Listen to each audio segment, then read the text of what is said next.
आनंदाच्या डोही आनंदाच्या तरंग याप्रमाणे आज या ठिकाणी या संस्थेचे संस्थापक अध्यक्ष आदरणीय हरिभक्तीपरायण स्वप्नील महाराज काळाने यांच्या संस्थेमध्ये आमचा नातो आज पहिलीच कीर्तनरूपी सेवा विघ्नेशनी सादर केली।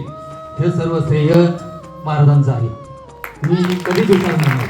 आणि आज आमच्या कुळाचं नाव या मुलांनी उज्ज्वल केलं। कटके परिवाराचंच नव्हे तर संपूर्ण बिवरी गावाचा पहिलाच बालकीर्तनकार विघ्नेश ठरलेला आहे।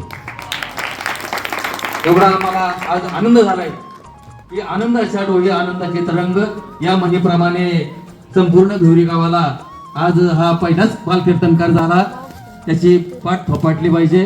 पांडुरंगाच्या जणी मी विनंती करतो की अशीच त्याला सेवा चांगल्या प्रकारे घडो, त्याच्या पुढील वाटचालीसाठी मी त्याला हार्दिक अशा शुभेच्छा देतो, धन्यवाद देतो आणि तुझ्याच पाया पडतो। पहिले त्या गाण्याचं नाव उज्ज्वल केलं तू, बाप कशी असो आई कशी असो, आज एक सणार आजचा कसा असो, त्यांचं पुष्कळ सण केले पण माझं पोट भरलंय। सर्वांनी टाळ्या वाजवून त्याचं स्वागत करा। आणि आज तो हरिभक्ती परायण म्हणून त्याला पदवी महाराजांच्यामुळे मिळाली आहे।